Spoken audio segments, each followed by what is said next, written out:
복음교리 제2장 교회, 신권 그리고 인간의 영원한 본질, 구원의 계획의 영원성. 지금까지 살아오면서 늘 느끼는 바이지만 태초로부터 하늘에서 계획되어 인자가 재림하실 때까지 하나님의 부름을 받은 거룩한 사람의 영감을 통하여 대대로 전해오는 위대한 생명과 구원의 계획이 오늘처럼 나에게 그리고 이 인간의 자녀들에게 중요하게 느껴진 적은 없었습니다. 이 복음과 이 구원의 계획은 우리의 최초의 부모에게 계시된 것이었습니다. 하나님의 천사는 하나님의 능력에 의하여 인간의 자녀들에게 때때로 제시되었던 사망과 죄로부터의 구원과 구속의 계획을 인간에게 가져다 주었으며 이 계획은 변하지 않았습니다. 태초로부터 이 계획에 불필요한 것이 첨부된 적은 없었습니다. 버려도 좋을 것이란 없습니다. 이것은 인간의 구속과 하나님의 면전에서의 그들의 구원과 승용을 위하여 거룩하신 아버지와 아들의 지혜로 마련된 완전한 계획이었습니다. 그것은 에녹의 시대를 제외한 과거 어느 때보다도 하나님의 아들의 존재와 일생과 사명, 가르침과 교회 안에서 더욱 완전하게 가르쳐지고 더욱 안전하게 예증되었습니다.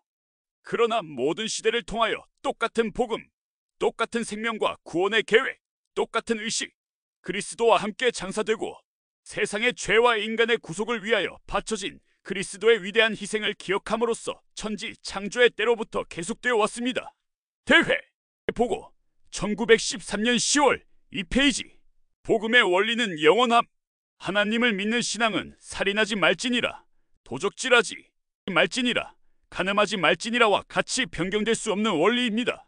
죄를 회개하는 것은 영원한 원리이며 살인하지 말지니라 또는 내 앞에 다른 신을 두지 말지니라는 것과 같이 예수 그리스도의 중요한 복음 원리입니다. 권능을 지닌 자에 의한 죄 사유함을 위한 침례는 영원한 원리입니다. 왜냐하면 하나님께서 그 원리를 제정하시어 명하셨으며 그리스도께서도 그 율법에 순종하셨으며 의의 율법을 성취하기 위하여 이 원리에 순종해야 했습니다. 주께서 계시해 주신 것처럼 교회의 신권의 의식과 예수 그리스도, 교회의 기초를 이루는 원리는 변경될 수 없으며 변경되지도 않습니다. 우리는 구원에 이르는 하나님의 능력인 예수 그리스도의 영원한 복음에 대하여 말하고 있으며 이러한 원리는 그 자체가 영원한 원리이며 생명이나 사상이나 존재나 불사불멸이 존재하는 한 계속될 것입니다. 대회 보고 1912년 10월 12페이지. 전세에서의 상태. 말타 H. 팅기 부인, 전 청려상향회 회장. 사랑하는 자매님 제1회장단은 교회에 주어진 계시에 포함되어 있는 것 이외에는 전세에서의 상태에 대하여 더 이상 말씀드릴 수가 없습니다. 경전에 의하면 이 지상에 태어난 사람은 모두 전세에서 존재하였으며 영원하신 아버지의 영의 아들과 딸로서 존재하였다고 되어 있습니다. 값진 진주 모세서 3장 5절에서 7절 참조. 예수 그리스도는 장자로 태어났습니다. 하나님에게서 태어난 영은 불멸의 존재입니다. 육신은 죽어도 영은 죽지 않습니다. 부활된 상태에서의 육신은 영과 마찬가지로 불멸의 상태가 됩니다. 아담이 이 지상에 오기 전에 어떻게 지냈을까에 대하여 여러모로 추측해보는 것은 아무 가치가 없는 일입니다. 우리는 계시를 통하여 그가 천사장 미가엘이었으며 지상에서 그의 후손의 앞에 서게 되었다는 것을 배웠습니다. 교리와 성약 107편 53절에서 56절 참조. 교리상의 주장은 계시를 대신하지 못하며 우리는 교리로서 받아들여진 것에 만족해야 하고 다만 이론상의 문제에 대하여 논란을 펼 필요는 없습니다. 여러분의 형제 조셉 F. 스미스, 안톤 H. 런드, 찰스 W. 펜로우즈, 제1회장단, 청년일지 1912년 제23권 162, 163페이지. 영에 대한 기억. 영국에서 선교사로 봉사한 O.F. 휘트니 장로에게 보낸 편지. 영의 동질성에 대한 장로님의 의견에 전적으로 동감하는 바입니다. 우리가 이곳에 오기 전에 인간과 사물에 대하여 갖추었던 지식은 복음에 대한 순종을 통하여 우리의 영혼 속에서 눈뜬 신성과 결합되어 우리가 좋아하는 것이나 싫어하는 것에 큰 영향을 미치며 우리가 영의 권고에 귀를 기울일 때에 이 세상을 살아가는 과정에서 우리를 안전한 길로 인도해주게 됩니다. 머리와 마음에 그토록 강하게 임하는 뚜렷한 진리는 모두 영에 대한 기억을 깨우쳐주는 것과 같습니다. 우리가 이곳에 오기 전에 알지 못하였던 것을 이 세상에서 알게 된 것이 한 가지라도 있습니까? 첫째, 지체에서 지식을 얻는 방법도 이와 같지 않겠습니까? 나는 이 현세 이전과 이후의 영이 육신이라는 감옥에 구속되어 갇혀있는 현세의 상태의 영보다도 지식을 얻는 능력에 있어서 몇 곱절이나 더 큰 능력을 소유하고 있다고 생각합니다. 우리가 현세로 오기 전에 지상에 와야 하는 필요성, 육신을 얻어야 하는 중요성, 후손에게서 얻게 되는 영광, 시험과 단련을 받음으로써 얻게 되는 큰 목표, 우리에게 주어진 신의 속성과 능력과 선택 의지를 행사함으로써 얻게 되는 목적을 알지 못하고 그리스도와 같이 만물의 아래로 자신을 낮추어 모든 것 위에 올라서 영원하신 부모와 우리의 맏형과 같이 된다는 것을 알지 못하였다면 우리는 결코 이 세상에 오지 못했을 것입니다. 구세주께서는 모든 면에서 모든 산자에게 영원한 모범이 된다고 나는 생각합니다. 그는 의심할 나위 없이 이 땅에 기초가 놓일 때 아침에 별들이 함께 노래를 부르고 하나님의 모든 아들이 기쁨의 환성을 질렀을 때 이미 육신의 상태에서 겪게 될 일들을 미리 알았을 것입니다. 그가 영체로서 산에서 야렛의 동생과 대화를 나누었을 때 그는 자신의 사명을 이해하고 있었고, 그가 부활된 영광스러운 불멸의 육체로 유대인 제자들의 놀란 시선 앞에서 감람산으로부터 승천하실 때처럼 그가 해야 할 바를 완전하게 알고 계셨습니다. 그러나 그의 전세에서의 존재의 근본 목적을 달성하고 그의 크고 영광스러운 목적과 그의 한없는 형제의 구원을 완성하기 위하여 이 세상에 와서 육신을 입어야 했습니다. 그는 우리의 모범이 되십니다. 그가 수행하신 일들을 우리가 수행하여야 합니다. 그가 그의 머리 되시는 일을 따른 것과 같이 우리는 그를 따라야 합니다. 그가 계시는 곳에 우리도 함께 거하여 그와 같이 될 수 있어야 합니다. 그리스도께서 미리 아셨다면 우리도 역시 마찬가지입니다. 그러나 우리는 이 세상에 옴으로써 모든 것을 잊게 되었으며, 우리는 선택 의지로 선과 악을 마음대로 택할 수 있게 되었고, 우리는 자기 자신의 선택과 행위에 따라 보상을 받게 되었습니다. 그러나 그리스도의 구속에 순종할 때 영의 권세로서 우리는 간혹 불멸의 영혼의 추억을 일깨워주는 빛을 받게 되며, 그 빛은 전세의 집의 영광으로 우리를 비추어 줍니다. 컨트리뷰터 1883년 제네권 114,115페이지. 인간의 불멸. 우리에게는 사망의 씨앗이 들어있기 때문에 필멸의 인간이라 불리웁니다. 그러나 우리에게는 영생의 근원도 있으므로 사실상 우리는 불멸의 존재인 것입니다. 인간은 인간에게 생명, 힘, 예지, 능력을 주는 영과 그 영이 거할 집이 되고, 영의 형태에 맞추어져 있고 그 필요성에 따라 조정되어 영과 조화를 이루어 활동하고 영의 뜻에 순종하는 육신을 지닌 이중적 존재입니다. 이 두 가지가 결합되어 영혼을 이룹니다. 육신은 영에 존속되어 있으며 영이 육신에 거하는 동안 영은 필멸의 상태에서 육신에 해당되고 육신을 다스리는 율법에 따르게 됩니다. 이 육신의 내부에는 약함과 패망의 씨앗이 들어있어 그것이 완전히 무르익거나 미숙한 채 떨어지게 되면 경전의 말씀대로 육신의 사망을 겪게 됩니다.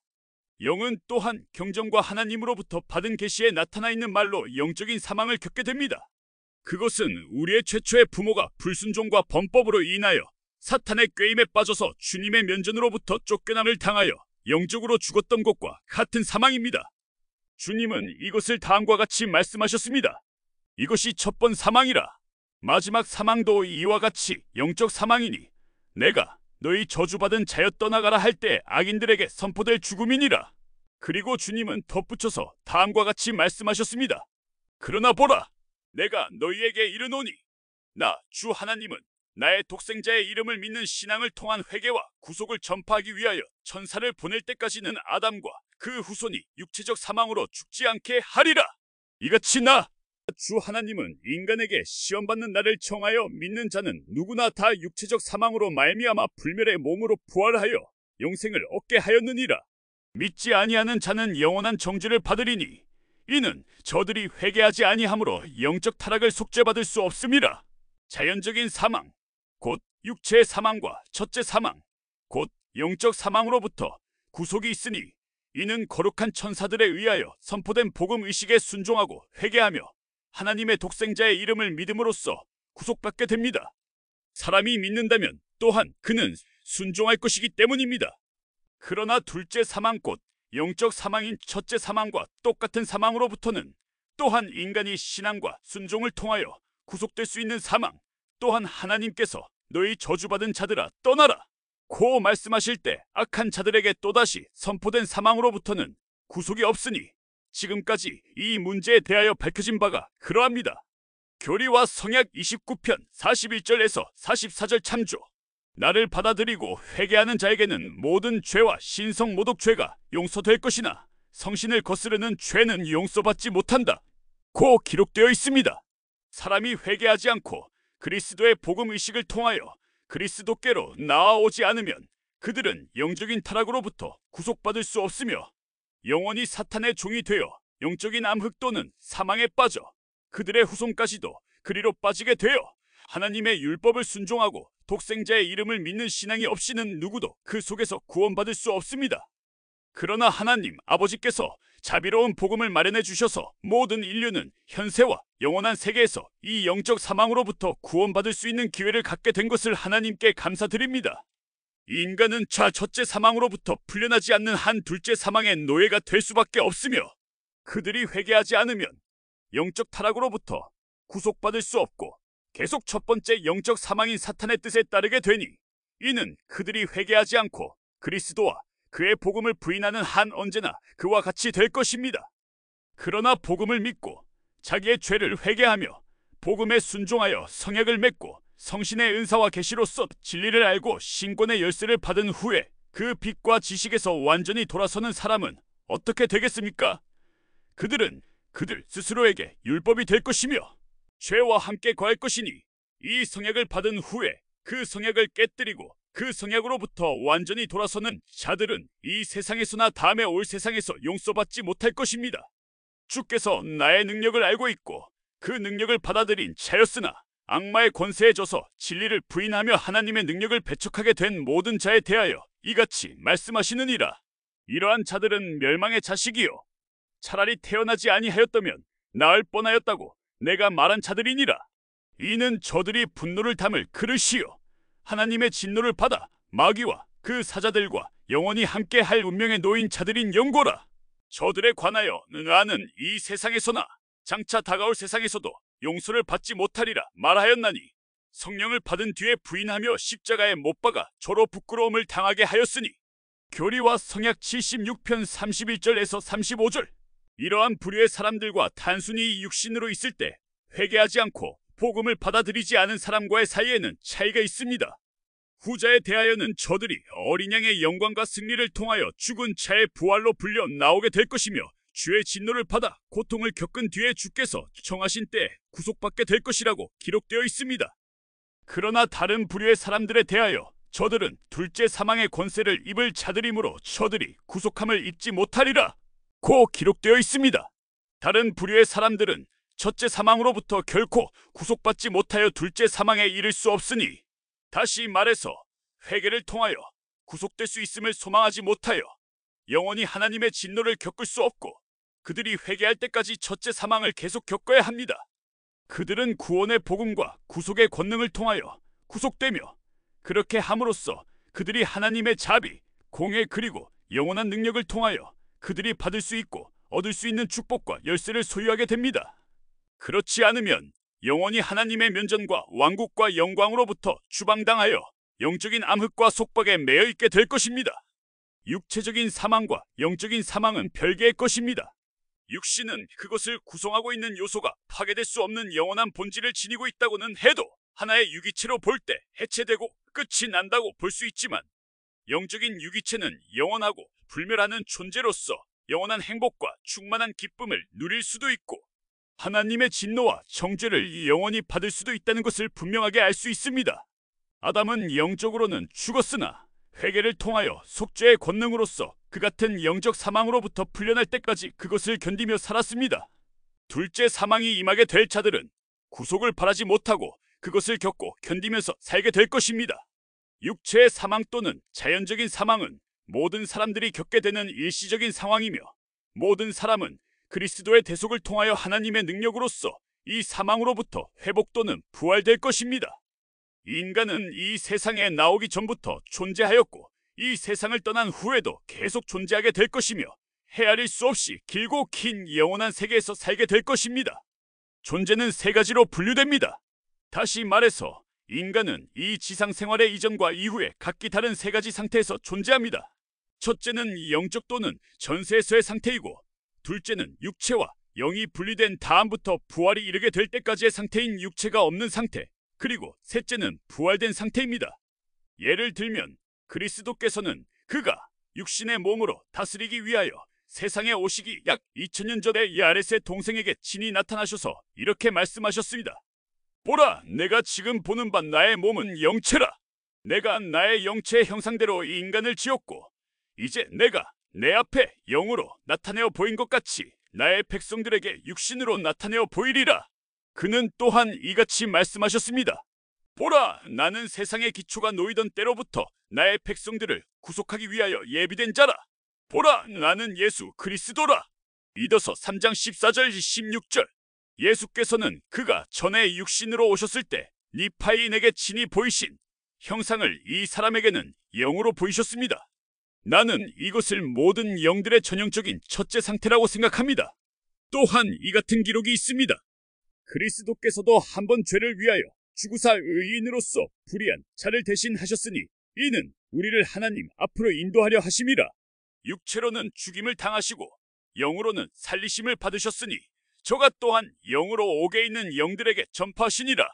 그들은 전에 노아의 날 방주 예비할 동안 하나님이 오래 참고 기다리실 때에 순종치 아니하던 자들이라. 방주에서 물로 말미암아 구원을 얻을 자가 몇 명뿐이니 겨우 8명이라. 그리하여 우리는 구세주의 육신이 무덤에서 잠자고 있는 동안 그는 영체로서 그의 영광스러운 복음을 노아 시대에 불순종했던 자들과 홍수로 멸망당한 옥에 갇힌 영들에게 전파하였음을 알게 되었습니다.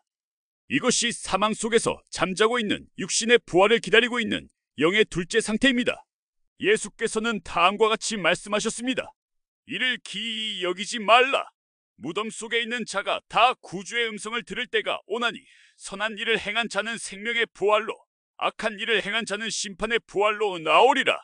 영의 세 번째 상태에 관하여 알기 위하여 우리는 구속주께서 승천하시기 전에 하신 말씀을 유의해 보기로 하겠습니다. 요한은 구세주께서 부활하신 후에 제자들에게 3번 나타나셨는데, 한 번은 그가 떡을 잡수셨고 또 한 번은 생선을 구우셨으며 다른 한 번은 제자들의 이해의 눈을 뜨게 하여 그들이 그리스도에 관한 경전의 말씀과 예언을 이해할 수 있게 해주셨다고 말하고 있습니다. 그러나 그가 그들에게 나타나셨을 때 그들은 두려워 떨었으며 그들은 그들에게 나타난 그를 영으로 생각했습니다.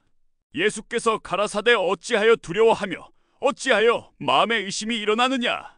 내 손과 발을 보고 나인 줄 알라. 또 나를 만져보라. 영은 살과 뼈가 없으되 너희 보는 바와 같이 나는 있느니라. 누가복음 24장 38절, 39절 여기 부활된 존재 참된 형태가 나타나 있습니다.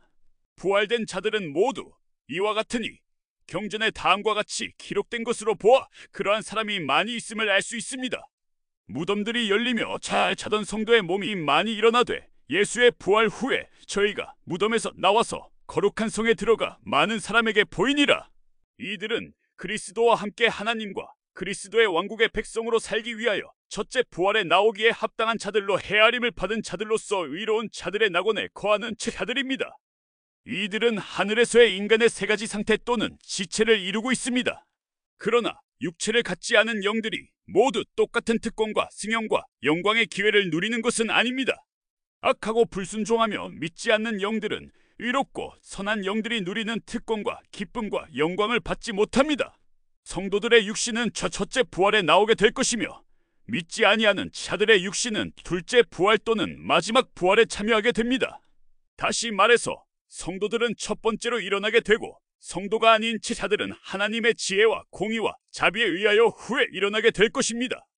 그리스도는 온 인류를 위한 위대한 모범이 되시며 그가 세상의 구속주로 예임되신 것처럼 인류도 그와 같이 되도록 예임되었다고 믿습니다. 하나님이 누구를 미리 아셨으며 누구를 미리 알지 못하셨습니까? 그는 또한 그의 아들의 형상에 따르도록 예정하셔서 그가 많은 형제들 가운데에서 먼저 난 자가 되게 하셨습니다. 오늘날의 사람들은 다만 형상면에서만 하나님과 같을 뿐 그리스도와 같은 존재가 되기 위해서는 너무나 멀리 떨어져 있음은 분명한 사실입니다. 그리스도께서 하나님의 형상을 지니고 있듯이 이러한 외적 형상면에서는 우리도 그와 같습니다. 그러므로 우리는 신체적으로 하나님과 같으며 영적으로도 같아질 수 있고 지식과 예지와 지혜와 능력 면에서도 그와 같아질 수 있습니다. 우리가 이 지상에 온 가장 큰 목적은 그리스도와 같아지는 데 있습니다. 왜냐하면 우리가 그와 같지 아니하면 우리는 하나님의 아들이 될 수 없으며 그리스도와 공동상속인이 될 수 없기 때문입니다. 이 연단의 세상을 충실하게 지내고 복음의 의식을 통하여 그리스도의 피로 죄에서 구속되어 하나님의 왕국에서 승형을 얻게 되는 자들은 천사보다 더 높은 자들입니다. 의구심이 생긴다면 성경을 읽어보십시오. 성도들이 천사를 심판하고 세상을 심판하리라고 기록되어 있습니다. 왜 그렇습니까?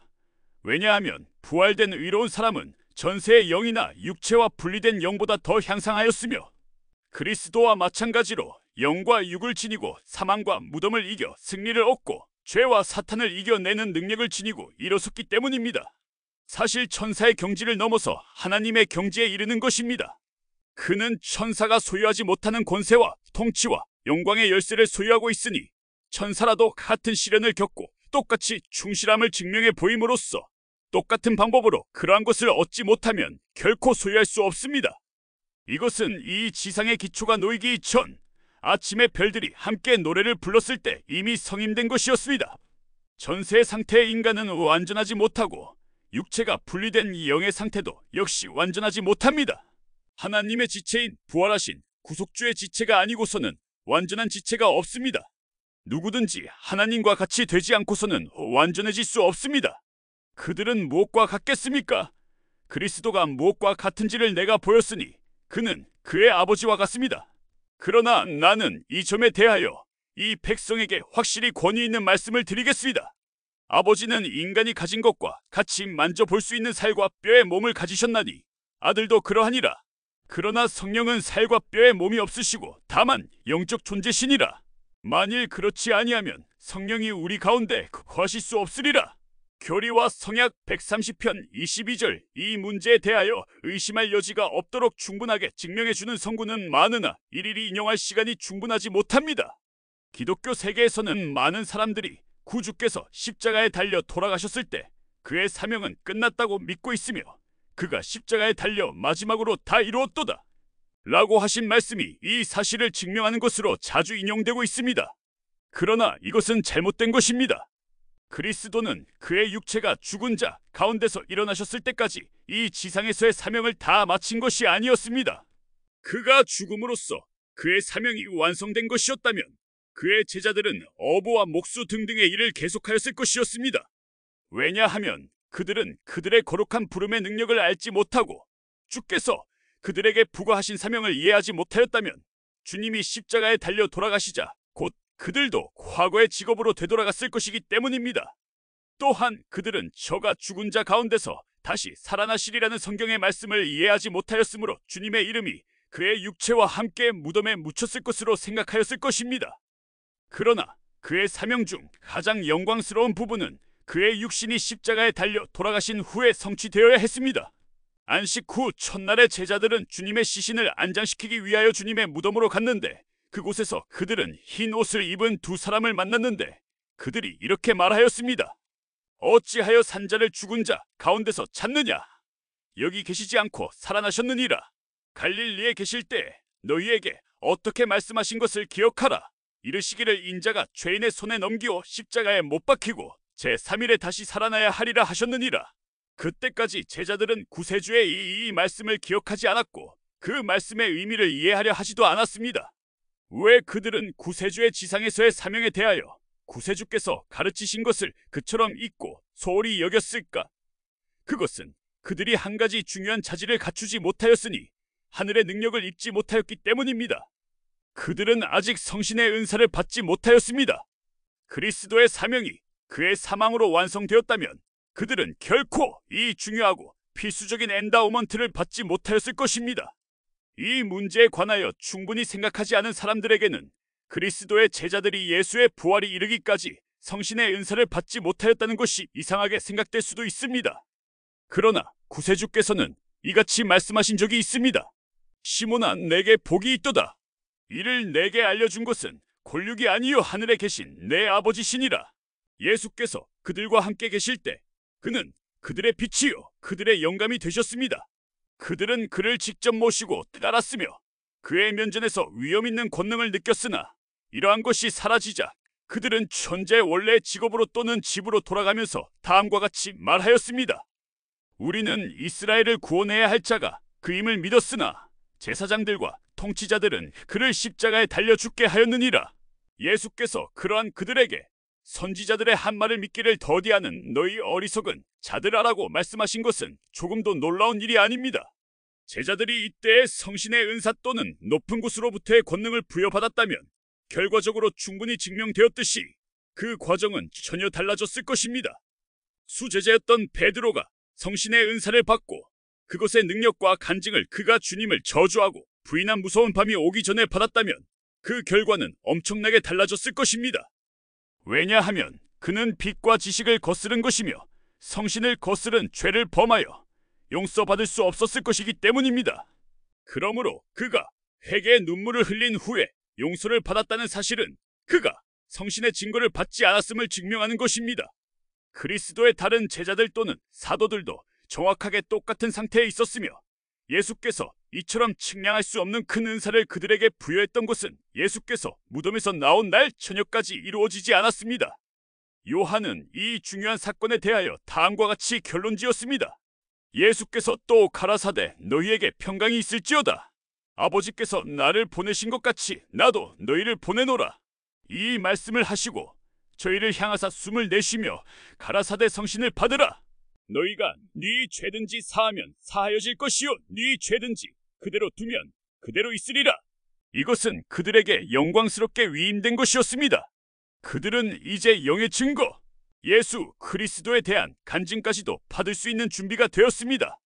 그러나 그들은 높은 곳으로부터 능력을 부여받을 때까지 예루살렘에 머물러 있으라는 명령을 받았습니다.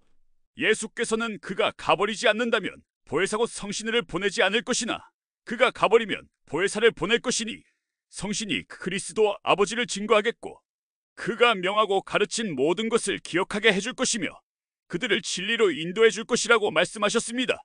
이와 같이 우리는 주님의 때가 이르면 그리스도뿐만 아니라 모든 인류가 부활하게 되는 것을 보게 되고 사도들이 성신을 받고 그리스도로부터 위대한 사명을 받아서 그가 아버지로부터 보내심을 받은 것처럼 그에게서 보냄을 받은 것을 보며 사도들의 이해의 눈이 열려 경전에 나와 있는 예언을 이해하고 예수께서 십자가 위에서 다 이루었도다 라고 외치신 후에 그가 행하신 다른 많은 일들을 이해하게 됨을 알게 될 것입니다.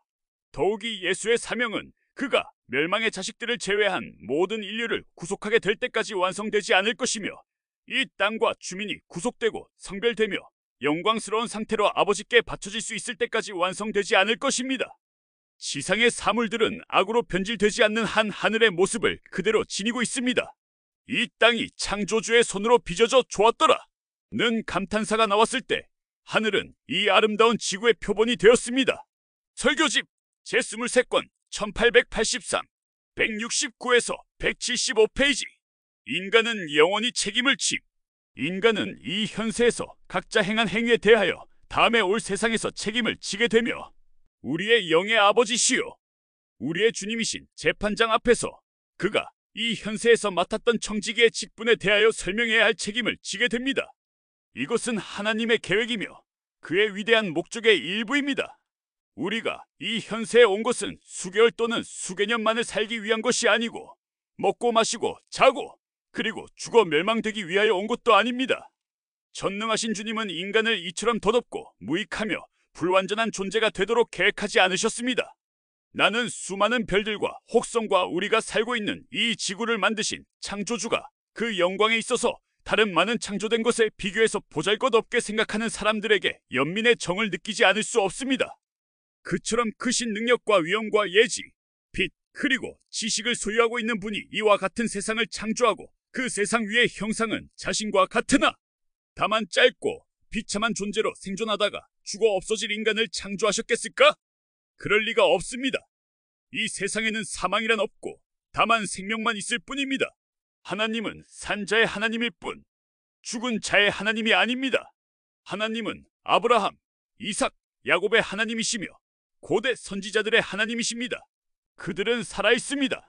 그들은 그들이 한 말, 그들이 한 예언, 인간의 자녀들에게 대대로 이어진 약속 가운데에서 살고 있을 뿐만 아니고 그들이 기록한 기록, 그들이 가르친 교리, 그들이 구속과 대속이나 구원에 대하여 지니고 있는 소망 가운데에서 살아있고 이 세상에서 살고 있었을 때와 똑같은 영과 개체를 지니고 살고 있습니다. 그들은 이 지상에서 하나님의 택함받은 선지자였던 것과 같이 그리고 똑같은 인격체와 개체를 소유한 축복사였던 것처럼 지금도 선지자이고 축복사이며 현재 이미 그 같은 상태에 이르지 않았더라도 점차로 그들은 이 세상에 있을 때에 지녔던 육신과 똑같은 육신을 갖게 될 것입니다. 그 육신은 성결게 되고 깨끗게 되며 완전하게 될 것입니다. 영과 육은 다시 결합되어 결코 분리되지 않고 다시는 죽음을 맛보지 않게 될 것입니다.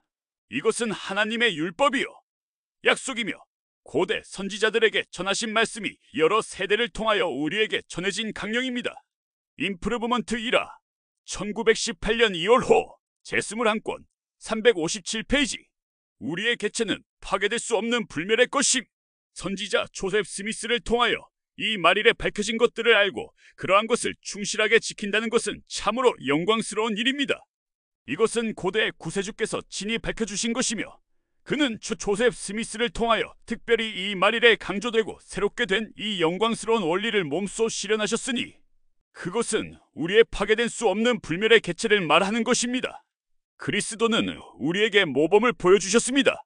그는 여자의 몸에서 태어나 살다가 죽었으며 죽은 자 가운데에서 부활하여 그의 손에 못자국을 지닌 채 다시 살아나셨으며 또한 말일의 선지자 조셉 스미스와 다른 사람들 곧 지식을 축복으로 받은 사람들을 통하여 똑같은 개체가 지금도 살아있고 영원히 살게 될 것이라는 간증이 우리에게 주어졌습니다. 예수는 불멸과 영생을 소유하신 분입니다. 그의 존재와 그의 불멸의 증거에서 그가 가르치신 복음의 위대하고 영광스러운 진리의 증거와 그가 행하신 사망과 그가 죽은 자 가운데에서 행하신 부활에서 주님은 스스로를 밝히셨으며 지금까지 세상에서 살았던 사람들과 지금 현재 살고 있는 모든 사람들에게 증거해 주십니다. 우리가 이 세상에서 헤어져야 하는 사람들을 다시 만날 수 있다는 사실은 이 진리를 받아들이고 그것을 마음속에 받아들인 자들에게 영광스러운 사실이며 적어도 나에게 있어서는 더할 나위 없이 훌륭한 것입니다. 우리는 육체로 있을 때 사귀던 자들을 다시 만나게 될 것이니 그것은 영혼이나 존재가 다르다든지 같은 존재가 다른 형태로 나타나는 것이 아니라 우리가 이 현세에서 사는 동안 알고 사귀었던 자와 똑같은 개체, 똑같은 모습과 형상, 똑같은 사람을 만나게 될 것입니다. 사람은 상처나 흉터나 불구 등을 언제까지나 지니게 되는 것은 아닙니다. 이러한 것들은 때가 되면 하나님의 자비의 섭리로서 없어지게 되기 때문입니다. 기형은 사라질 것이고 결점은 없어질 것입니다. 인간은 태초에 하나님께서 계획하신 완전에 이를 정도의 완전한 영을 얻게 될 것입니다. 하나님의 상속자, 곧 예수 그리스도와 공동 상속자로 태어난 모든 사람들은 인간을 완전에 이르게 하기 위해 주께서 예비하신 율법에 순종함으로써 영적으로만이 아니라 신체적으로도 완전하게 될 것입니다. 그러므로 나는 우리가 잘 알고 있고 여러 해를 두고 알고 지냈던 윌리엄 C. 스테인지 형제님, 나는 그를 이곳에 계신 레이첼 아주머니를 알고 있듯이 일생 동안 알고 지내왔으며 아주머니를 알지 못했던 때를 기억할 수 없을 정도입니다. 이 다시 회복될 때를 기다리겠습니다. 그는 우리가 아는 대로 철름바리의 기형인 윌리엄 C. 스테인지로 영원히 있지 않을 것이며 그는 완전한 형태, 즉 모든 사지수족과 관절, 그리고 모든 신체 각 부분이 완전한 형태로 회복될 것입니다. 이것이 선지자 조셉 스미스를 통하여 우리에게 주어진 계시에 포함되어 있는 바 하나님의 말씀이요 율법입니다. 특별히 말씀드리고 싶은 내용은 이것입니다. 우리가 어머니와 아주머니와 누이들 그리고 육체는 지금 이곳에 누워있으나 불멸의 영은 그 영이 왔던 하나님께로 다시 돌아간 이 귀한 자매님을 만나게 되는 특권을 갖게 될 때, 그 영이 다시 이 육신으로 돌아올 때 이 자매님은 완전한 형태의 레이첼 아주머니가 될 것입니다. 그녀는 다시 생명을 돌이켜받게 될 뿐 아니라 완전한 육신을 받게 될 것입니다. 하나님께서 예비하신 회복의 율법 아래에서 그녀는 그녀의 완전함, 완전한 젊음, 완전한 영광과 개체를 얻게 되어 그녀의 부활된 몸이 이곳에서 완전한 상태로 소유하였던 영과 똑같은 상태의 영을 받게 될 것이고, 따라서 우리는 살아계신 하나님의 딸이요 성도이며 자매이고 어머니인 영화롭고 구속받으며 승용에 이르러 완전하게 된 레이첼 아주머니를 보게 될 것입니다. 그녀의 인격체는 변하지 않습니다. 이는 어린아이가 장성하여 어른이 되어도 그 존재는 여전히 같은 것과 마찬가지입니다. 나는 친구들과 나의 형제 자매 그리고 친족들에게 말씀드리고 싶은 것은 전능하신 주님께서 이러한 진리를 말일에 우리에게 밝혀주셨다는 것입니다. 우리는 이 진리를 기록으로 가지고 있을 뿐 아니라 진리와 빛의 샘을 흠뻑 들여 마신 모든 영혼에 들어있어서 그것을 간증하는 하나님의 영의 간증으로도 가지고 있습니다. 그 밖에 어떠한 것으로 우리는 만족할 수 있습니까? 다른 어떠한 것으로 불멸의 영혼의 소망이 만족될 수 있겠습니까? 우리가 불완전한 상태에서 만족을 느낄 수 있겠습니까? 노쇠한 상태에서 만족할 수 있겠습니까? 노령으로 병약한 상태로 영원히 지내게 될 때 우리는 만족을 느낄 수 있겠습니까? 아닙니다. 어린 아기가 장사되는 것을 볼 때 그가 헤아릴 수 없는 영구한 세월을 어린 아이로 지내게 된다면 만족스러운 일이겠습니까? 그러나 우리는 어린 아이는 항상 어린 아이의 상태로 남아있지 않게 된다는 것을 알고 있습니다. 왜냐하면 진리의 근원이신 하나님께서 이 말일의 경륜의 시대의 선지자 조셉 스미스를 통하여 죽은 자들이 부활할 때 유아로 묻힌 어린아이는 묻혔을 때의 상태로 부활하여 그때부터 성장하게 된다고 밝혀주셨기 때문입니다. 부활하는 날로부터 육체가 자라기 시작하여 여성이든지 남성이든지 상관없이 그 영의 상태에까지 이르도록 완전히 장성하게 될 것입니다. 영이 하나님의 예지와 인간의 영혼이 열망하는 바를 소유하였다면 이것보다 못한 것으로 만족할 수는 없을 것입니다. 여러분은 예수 그리스도의 영이 고대 한 선지자에게 나타나셨으며 그가 절정의 시대에 오게 된 하나님의 아들과 똑같은 분이라고 선포하였다는 것을 기억하실 것입니다. 그가 그 선지자에게 나타나셨던 모습과 똑같은 모습으로 나타나시겠다고 말씀하셨습니다. 그는 유아가 아니었습니다. 그는 장성한 영이었습니다. 그는 인간의 형상과 하나님의 형상을 소유하고 있었습니다. 그 형상은 그가 이 세상에 와서 육신을 입고 그 육신을 장성한 영의 상태에 이르기까지 성장시킨 것과 똑같은 형상입니다. 이것이 우리에게 계시된 진리입니다. 무엇 때문에 그렇겠습니까? 우리에게 지적인 소망과 지적인 열망을 주고 우리가 이 현세에서 뿐만이 아니라 다음에 올 세상에서도 성취해야 할 것으로 하나님께서 계획하신 바를 우리가 성취하고 수고하고 소망하며 생각하도록 인도해 주기 위해서입니다. 나는 나의 일생 동안에 이 훌륭한 여인을 알게 된 것을 지극히 기쁘게 생각합니다. 내가 레이첼 아주머니를 어떻게 해서 처음 만나게 되었는지는 기억할 수 없습니다. 그것은 마치 내가 어려서부터 어머니를 알았고 일생 동안 어머니를 알고 지내는 것과 마찬가지로 항상 나는 레이첼 아주머니를 알고 있는 것 같습니다. 나는 말일에 주어진 계시를 통하여 우리에게 온 주님의 영의 이 같은 간증을 기뻐합니다. 이 간증을 통하여 나는 내가 언젠가는 레이첼 아주머니를 보게 될 것임을 확신하고 있습니다. 그리고 내가 갈 때 아주머니가 육체를 다시 입기 훨씬 전에 내가 가게 되리라고 생각합니다만 그곳에서 아주머니를 만나게 될 것입니다. 나는 내가 이 세상에서 알았던 바로 그 사람을 알게 될 것으로 생각합니다. 나는 아주머니가 살아계시다면 내일 내가 아주머니를 알아볼 수 있듯이 그때 아주머니를 알아볼 것으로 기대합니다. 나는 그녀가 누구이며 어떤 사람인가를 정확하게 알게 될 것이며 내가 그녀에 대하여 알고 있던 것을 모두 기억할 것이고 육신의 상태로 있었을 때나 마찬가지로 영의 상태에서도 서로 친분을 나누게 될 것입니다. 왜냐하면 하나님 아버지와 그의 아들 예수 그리스도의 개체성이 고정되어 있고 파괴될 수 없듯이 그녀의 개체성도 고정되어 있고 파괴될 수 없기 때문입니다. 그들은 그들 자신 이외에 다른 개체가 될 수 없습니다. 그들은 변화될 수 없습니다. 그들은 영원으로부터 영원까지 영원토록 같습니다. 우리도 그와 같이 될 것입니다. 우리의 지혜와 예력은 계속 향상되고 발전하겠지만 우리의 개체는 결코 변하지 않습니다. 우리는 알에서 나오지 않았습니다. 우리의 영은 태초로부터 존재하였고 항상 존재해왔으며 영원히 존재할 것입니다. 우리는 하등 동물이 겪는 그러한 시련을 통해 하나님의 형상에 따라 남성과 여성으로 완전에 이르게 되는 것은 아닙니다. 하나님은 우리의 아버지였고 현재도 아버지이시며 그의 자녀들은 모두 그의 형상에 따라 남성과 여성의 육신으로 태어났습니다. 그들이 다른 때에 소유하였던 것과 똑같은 예지를 갖지 못했던 때도 있었을 것입니다. 역사상 사람들이 나태와 방종에 휘말린 시대가 있었는가 하면 다시 예지가 발달되고 예력이 발달되며 영과 예력이 밝아져서 하나님 아버지와 같아지는 상태에 접근하였던 시대도 있었고, 신앙이 사라져 하나님에 대한 사랑과 영의 빛을 잃어 다시 야만적인 시대로 되돌아가기도 했습니다. 그러다가 다시 주님의 영이 그들의 마음에 작용하여 다시 깨닫게 되어 예지의 상태에 이르게 되었습니다. 우리는 이 경륜의 시대의 예지의 단계에 도달하였습니다. 이 모든 세상에서 현재 존재하고 있는 이 예지의 단계가 계속 존재하여요?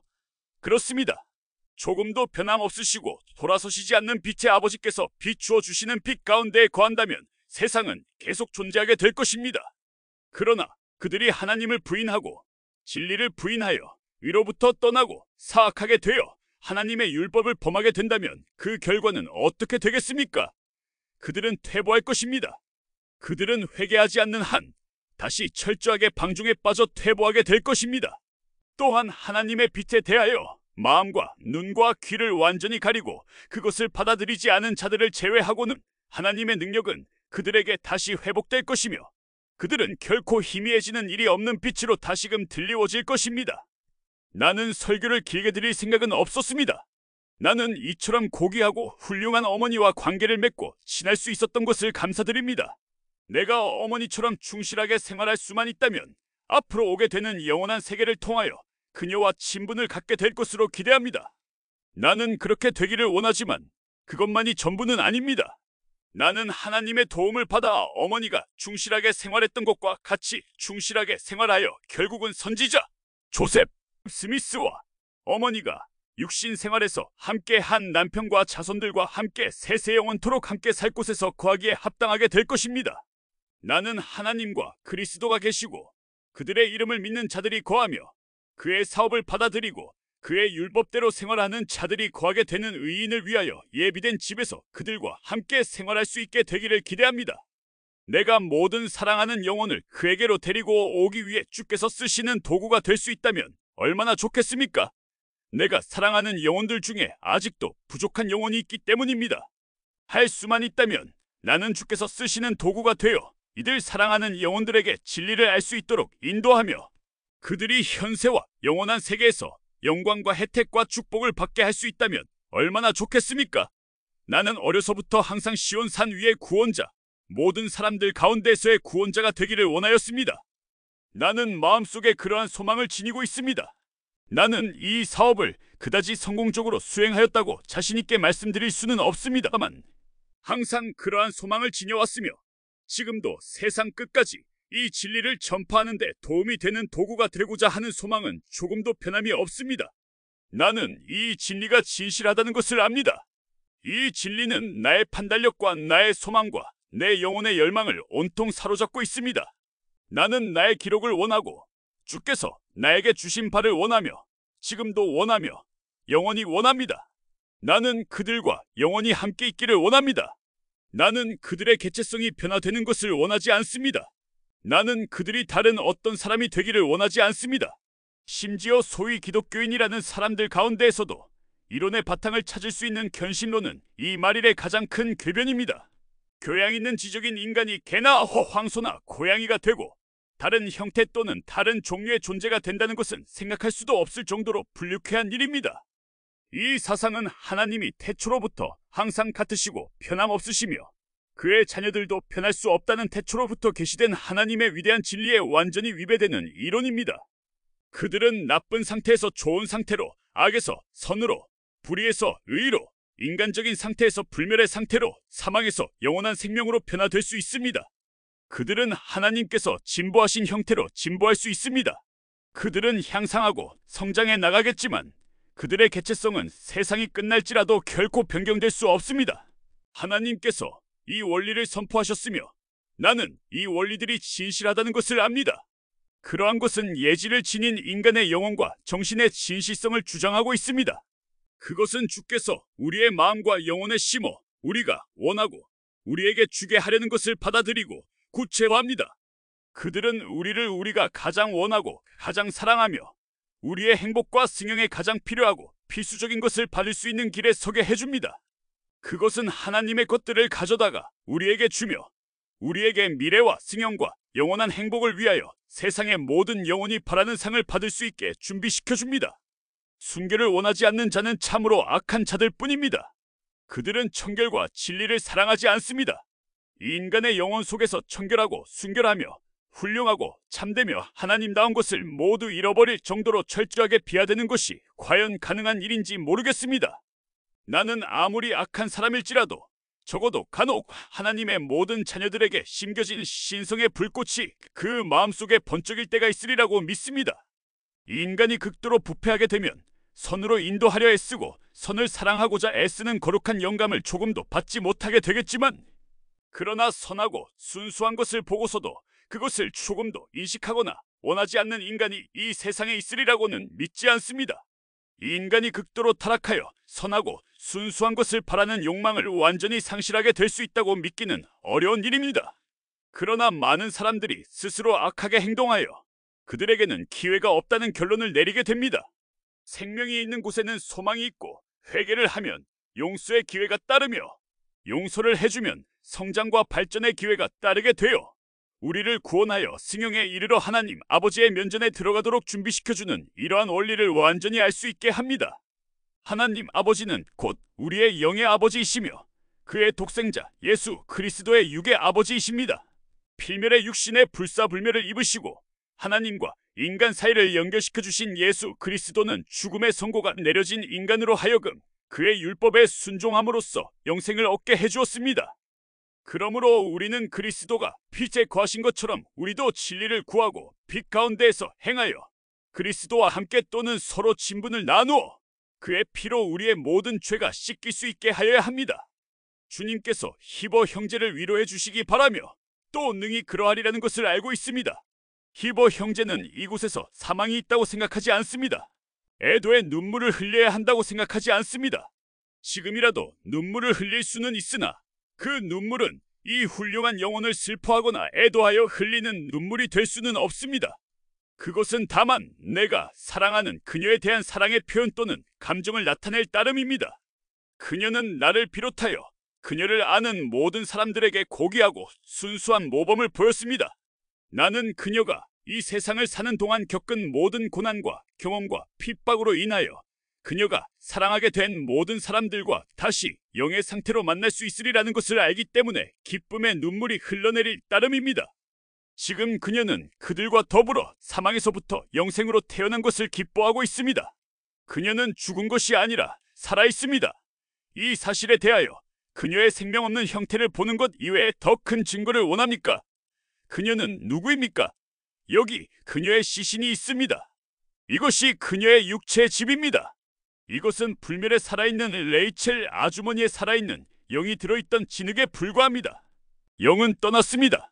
영원히 멸하지 않을 그녀의 영은 이 육신의 장막을 떠났으며 그 후로 생명 없는 상태로 이렇게 누워있어 육신이 태어났던 흙의 품속으로 돌아가려 하고 있습니다.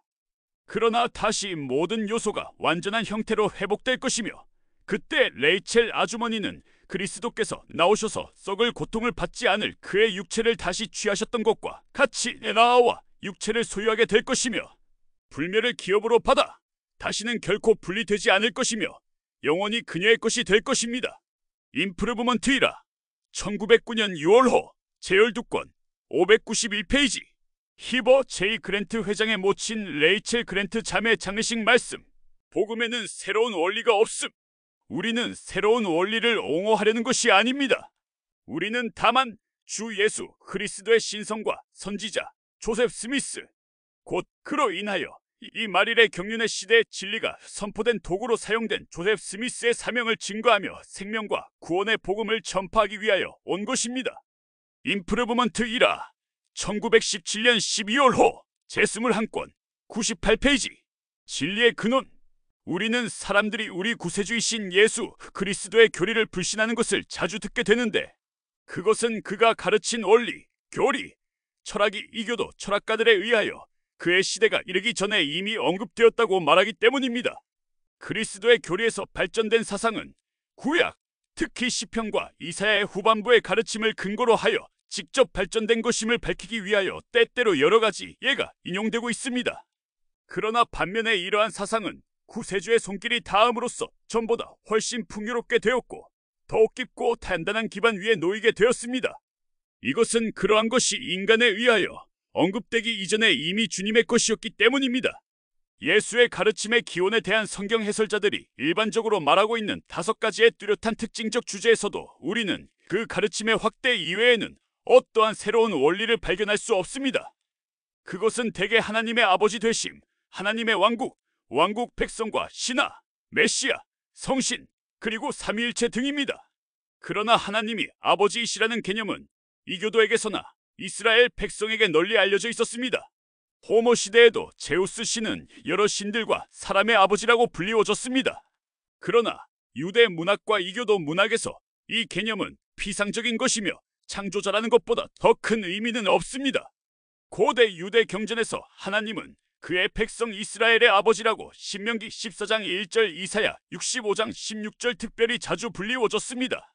그러나 그리스도의 가르침에서 보면 아버지라는 말에서 계시가 구체적으로 표현되어 있으며 하나님의 아버지 되심을 실생활에 적용하여 그의 인생을 지극히 부드럽고 아름답게 만들고 있습니다. 예를 들면 구약에 다음과 같은 기록이 있습니다. 아비가 자식을 불쌍히 여김같이 여호와께서 자기를 경외하는 자를 불쌍히 여기시나니 시편 103편 13절. 그러나 예수께서 설명한 바에 의하면 아버지로서의 하나님의 사랑은 감사할 줄 모르는 자와 악한 자들에까지 미친다는 것입니다. 나는 너희에게 이르노니 너희 원수를 사랑하여 너희를 핍박하는 자를 위하여 기도하라. 이같이 한즉 하늘에 계신 너희 아버지의 아들이 되리니 이는 하나님이 그 해를 악인과 선인에게 비추게 하시며 비를 이룬 자와 불의한 자에게 내리우심이니라. 마태복음 5장 44절, 45절. 너희는 원수를 사랑하고 선대하며 아무것도 바라지 말고 빌리라.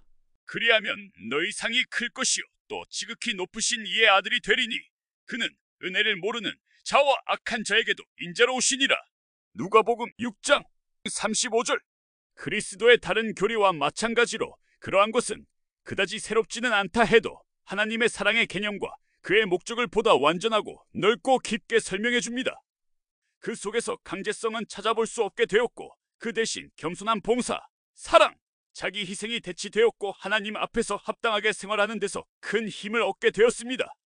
흔히 11번째 계명으로 불리우기도 하는 율법사의 질문, 주여 율법 중에 어느 계명이 가장 크나이까? 에 대한 대답이 이스라엘의 자녀에게도 이미 주어졌었습니다. 레위기 19장 18절. 이것은 유식한 바리새인에게 완전한 의미가 주어지기 2000여 년 전에 이미 그 질문이 주어진 것입니다. 마태복음 22장 34절, 40절. 그러나 이 모든 것은 무엇을 말하는 것입니까? 우리가 구세주의 가르침을 의심한다는 것입니까? 물론 아닙니다. 그리스도는 태초로부터 아버지와 함께 계셨고 진리와 빛의 복음도 태초부터 존재하였으며 영원으로부터 영원까지 존재하고 있다는 사실을 우리는 기억하여야 합니다. 하나님이신 아버지와 아들과 성신은 진리의 근원입니다. 이 근원으로부터 모든 고대 철학자들이 그들의 영감과 지혜를 받았으며 여기서부터 그들이 모든 지식을 알게 되었습니다. 우리가 어느 역사의 시기에서든 진리의 단편을 찾을 수 있다면 그것은 지식의 근원에서 나온 명백한 사실로서 확정될 수 있으며 그것은 하나님의 영감으로 선지자들과 개혁자들, 애국자, 발명가, 철학가들에게 주어졌습니다. 이 진리는 아들 예수 그리스도와 성신을 통하여 하나님에게서 온 것이며 다른 어떠한 근원이 있을 수 없습니다. 이것은 영원한 것입니다. 그러므로 진리의 근원이 되시는 그리스도는 모방하는 분이 아니십니다. 그가 먼저 진리를 가르치셨으며 진리가 이 인간에게 주어지기 전에 그 진리는 그리스도의 것이었습니다. 그는 세상에 오셔서 새로운 사상을 선포하셨을 뿐 아니라 그때까지 현명한 인간에 의하여 일부 이해되고 전해졌던 몇 가지 영원한 원리를 거듭 선포하셨습니다. 이와 같이 하여 그는 인간이 원래 그에게서 받은 지혜를 더욱 넓혀주게 되었으니 이는 그가 뛰어난 능력과 지혜를 갖추고 그의 아버지와 성신과 함께 계셨기 때문이었습니다. 그는 사람을 모방하지 않으셨습니다. 인간은 최초의 그리스도에게서 가르침을 받은 적이 있었으므로 예수 그리스도께서 영감으로 가르쳤을 때 불완전하게나마 그것을 터득하게 되었습니다. 그리스도는 아담에게 복음을 가르쳤으며 아브라함과 선지자들에게 진리를 알려주었습니다. 그는 이교도나 이스라엘인을 막론하고 고대 철학자들 또한 현대 위인들에게도 영감을 주었습니다. 신대륙을 발견한 콜럼버스, 자유를 위하여 투쟁한 워싱턴, 노예를 해방시키고 남북을 통일한 링컨, 철학자 베이컨, 정치 외교의 기수 프랭클린, 증기기관을 발명한 스티븐슨, 찬송가 작사로 유명한 와츠, 전기 발명가 에디슨, 그리고 종교와 신학에서의 조셉 스미스는 그들이 주장한 놀라운 진리와 그들의 지혜의 원천을 그리스도 안에서 찾았습니다. 칼빈, 루터, 멜랑크톤 등등의 모든 종교 개혁자들은 인류의 복지 개선, 자유 그리고 향상을 위하여 그들이 행한 것을 성취하기 위해 사상과 말과 행동에서 영감을 받았습니다. 그들은 앞으로 올 보다 완전한 진리의 복음을 위한 길을 닦았습니다. 고대인들이 받은 영감과 마찬가지로 그들이 받은 영감도 참되고 살아계신 하나님이신 아버지와 그의 아들 예수 그리스도와 성신으로부터 온 것이었습니다. 과거 독립전쟁에 참여한 이 나라의 선구자들과 그 밖의 수세기 동안 나라의 발전과 종교의 자유를 위하여 투쟁하고 기여했던 사람들도 모두 하나님으로부터 영감을 받았다고 말씀드릴 수 있습니다. 먼저 하나님에게서 나오지 않은 빛이나 진리는 없습니다. 인간은 하나님께서 가르치신 바를 오직 반복하고 있을 뿐입니다. 그가 말씀하신 것으로 이 인간에게서 나온 것은 없습니다. 그리스도의 가르침은 그가 육신을 입고 태어나셨을 때부터 시작된 것이 아닙니다. 그는 진리가 그러하듯이 영원하시기 때문입니다. 그는 태초로부터 고대인들에게 영감을 주었을 뿐만 아니라 지상에 오셔서는 영원하고 근원적인 진리를 반복해 말씀하시어 인간이 말한 계시를 더욱 영광스럽게 하셨습니다. 그는 아버지께로 다시 돌아가셨을 때 여전히 인간 자녀들에 대한 관심을 가지시어 그들에게 새로운 진리를 밝혀주시고 그들의 행동에 영감을 주셨으며 인간이 하나님을 더욱 잘 알게 됨으로써 완전한 날에 이르기까지 더욱더 그와 같이 되어 깊은 바다 속이 물로 가득 채워지듯 그에 대한 지식이 온 땅을 덮게 될 것입니다. 그러므로 구세주께서 전혀 새로운 원리를 말씀하시지 않으셨다는 사실로 그를 믿지 않는다는 것은 어리석은 일입니다. 그는 아버지와 성령과 함께 모든 진리의 근원이 되시는 분이니 그 진리는 지금까지 존재하였고 현재도 존재하며 앞으로 영원히 존재할 것입니다. 임프루브먼트 1화 1906년, 1907년 제열권 627에서 30페이지 인간의 영의 영원성. 우리는 어디로 가고 있습니까? 우리는 이곳에 와서 잠시 동안 육신으로 있다가 가버리게 됩니다. 세상에 태어나는 영혼은 누구나 죽습니다. 하나님께서 그의 영의 권세로서 인자의 재림이 있을 때까지 육신으로 살도록 지명한 사람들을 제외하고는 어떠한 영혼도 사망을 피할 수는 없는데 그들도 결국은 사망이라고 불리우는 시련을 겪게 될 것입니다. 그들은 사망이나 고통이나 아픔을 겪지 않고 눈 깜빡할 사이에 변화하게 됩니다. 이는 그것이 전능하신 하나님께서 제정해 놓으신 강령이기 때문입니다. 그것을 먹는 그때 너는 정녕 죽을 것임이니라. 이것은 전능하신 하나님께서 주신 칙령이며 아담에게 속한 것이었습니다. 다시 말해서 모든 인류에게 해당되는 것입니다. 그것은 여러분과 나 그리고 이 세상에서 아버지의 형상을 입고 사는 모든 영혼을 의미하는 것입니다. 우리는 모두 죽을 것입니다. 그러나 그것이 우리의 존재의 끝입니까? 우리가 이 세상에 오기 전에 존재하였다면 우리가 이곳을 떠난 후에도 그 존재는 분명히 계속될 것입니다. 영은 오히려 현세의 준비 기간을 통하여 얻게 된 여러 가지 혜택을 지니고 과거에 존재하였던 것과 같이 계속 존재하게 될 것입니다. 우리가 이 세상에 와서 육신을 입는 것은 절대적으로 필요한 것입니다. 왜냐하면 우리가 육신을 갖지 않았다면 우리는 하나님이나 예수 그리스도와 같아질 수 없기 때문입니다. 하나님은 살과 뼈의 몸을 갖고 계십니다. 그는 현재 우리와 같이 육체로 구성된 존재입니다. 예수 그리스도는 그의 모친 마리아에게서 태어났습니다. 그는 육신의 장막을 가졌습니다. 그는 십자가에 못 박혀 돌아가셨으며 그의 육신은 죽은 자 가운데서 다시 일어났습니다. 그는 무덤의 사슬을 깨치고 새로운 생명, 살아있는 영혼, 살아있는 존재, 육신을 지닌 인간, 지혜와 영을 지닌 분으로 나오셨습니다. 이제 이 영과 육체는 살아있는 불멸의 영혼이 되었습니다. 여러분과 나도 이와 같은 과정을 거쳐야 합니다. 하나님께서 우리가 영원한 세계에서 그와 함께 지내도록 마련해 놓으신 영광과 승영을 얻기 위하여 우리도 똑같은 과정을 거쳐야 합니다. 다시 말해서 우리도 그와 같아져야 합니다. 그렇게 되어야 우리가 보좌에 앉아서 다스리고 권세를 지니며 영원히 진보하게 되는 것입니다. 하나님께서는 이것을 태초로부터 계획하셨습니다. 우리는 하나님의 자녀입니다. 그는 시작한 날도 없고 끝난 해도 없이 영원하십니다.